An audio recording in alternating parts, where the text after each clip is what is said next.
खुलुमबाय, आं जनालि बर'। गोजोन मोनाबिलिनि गाहाम हामलायनायखौ बयनिसिमबो जासिहरनाय थाबाय। नोंथांमोनखौ आंनि जनालि बर' रादाबाव बयखौबो बरायनानै लाग्रोनाय जाबाय। दिनै 2023 मायथाइनि 7 सेप्तेम्बर। नोंथांमोननि थाखाय आं गोदान खौरां लानानै फैबावलायबाय। अन्नानै भिडिअखौ जोबजासे नायलांदो। सासे आबादारिनि जिउखौ 5000 इन्जेक्सन थुनानै रैखा खालामनो हादों। नंगौ, नोंथाङा थारखौनो खोनादों। डक्टरफोरनि गोबां नाजानायाव गोदान जिउ मोनफिननो हाबाय सासे आबादारिया।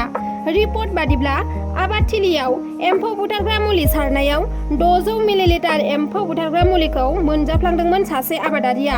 24 सानसिमाव आबादारिनि देहायाव गासै 5000 इन्जेक्सनखौ थुनानै डक्टरफोरा आबादारिनि जिउखौ रैखाथि होनो हायो।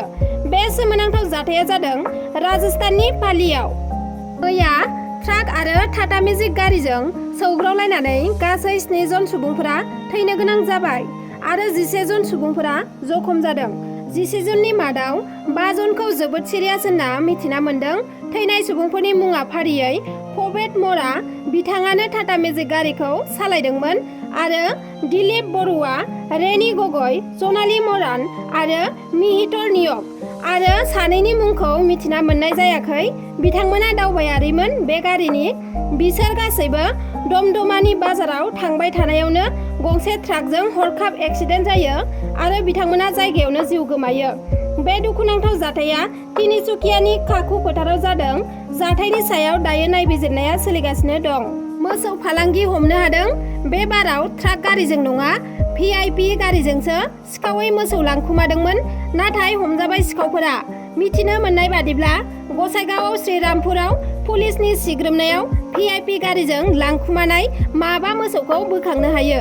गसाइगाव महकुमानि गाहाय पुलिस हिरेन डेकानि दैदेननायाव मोनसे हानजाया बे आयेननि बेरेखा मोसौ फालांगि खालामनो लांनायखौ हमनो हादों।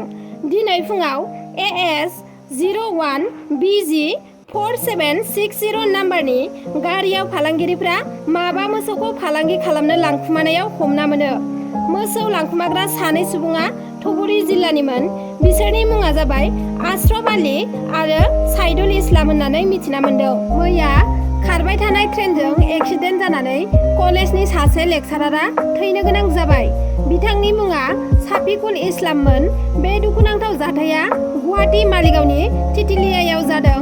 बिथाङा गुवाहाटीनि जालुकबारियाव गंसे प्राइभेट कलेजाव लेक्सारार मावोमोन। मैया सानै CRPF जवानखौ सिनाय मोनि सोरबा दुथाङा देगारजों सुनानै गालांदों। सानै CRPFनि मादाव सासेया दुखुनांथावै जिउ गोमाबाय आरो गुबुन सासेयाबो गोब्राबै जखम जादों। बे खास्रि-बिस्रि सुना गालांनाय जाथाया आसाम अरुणाचल प्रदेशनि सिमायाव जादों। सानै CRPFनि मुंखौ मिथिना मोननाय जायाखै। नोंथांमोनहा आंनि भिडिअखौ नायजोबलांनायनि थाखाय रोजा रोजा साबायखर बावहरनाय थाबाय। आरो नोंथांमोनहा आंनि भिडिअखौ नायनानै मोजां मोनदोंब्ला अन्नानै लाइक, साबस्क्राइब खालामनानै ला आरो लोगोसे शेयार खालामनानै हो, जाहाथे आं गोदान गोदान भिडिअ एंगारोब्ला नोंथांमोननिसिम सौहैनो हायो आरो जौगालांनो थाखाय नोंथांमोननिफ्राय हेफाजाब मोननो हागोन होनना मिजिंथिनाय थाबाय। एसेनोसै, गोजोन्थों।